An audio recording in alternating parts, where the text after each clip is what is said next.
April 5, 2010. Pagandahan ng jowa.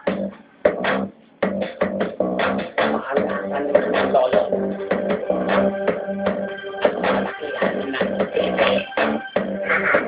Ito mo na ako naman. Okay. Ako na ako na. Take one. Ang GF ko, kutis niya ay napakakilit.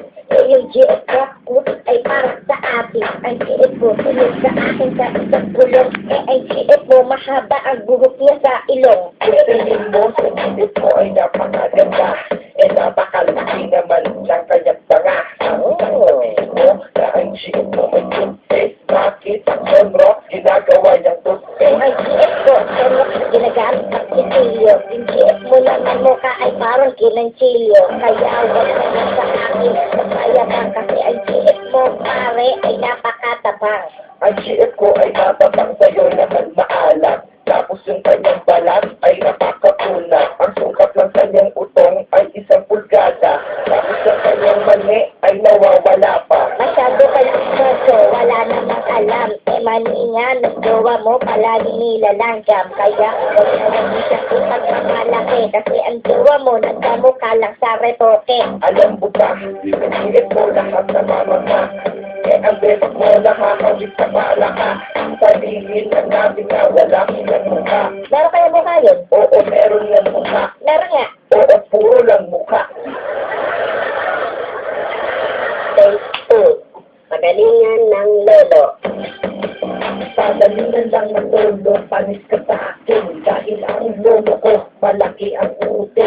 Yung huli niyang biniyak, ang matris ay wasak. At balita ko na pati ang abdo ay pisak. Titi pala, yung kasi akala ko ugat. Kasi titi na lolo ko, tatlo na kubuhat. Yung huli niyang tinira, atas ko ang patay. At sa isa sa muna kilo ang atay. Alam mo na ang lolo ko, ang isip ay balon. Pero lunes hanggang Biyernes lang iba pa sa balon. Eh ang lolo mo nakita ko, ang chicks niya ay pilay. At ako'y napasigaw, kala ko na buhay na patay. Sabi mo ang lolo ko, ang tis niya ay tilay. Yung tis na ng lolo mo, nabubulot na yung tuday. Mga mukhang itambay, doon sa Mark 1 at ang mga tek-tek nila'y may langgam. Yung lolo ko, malakas pa magbuhat. Eh ang lolo mo parang ugat ng duhat. Para siya may tindi, angat na ang balikat. At kala mo pagong nakalikod yung buhat. Inong pagod, yung lolo may nakargo ang ilong. Nakatag ng galit at sa itlog may kuri ko. Umuwi nakakain siya ang kumite at sa lilong. Pero wala pa rin iba, hawig sa lilitong. Take 3. Patigasan ng sito.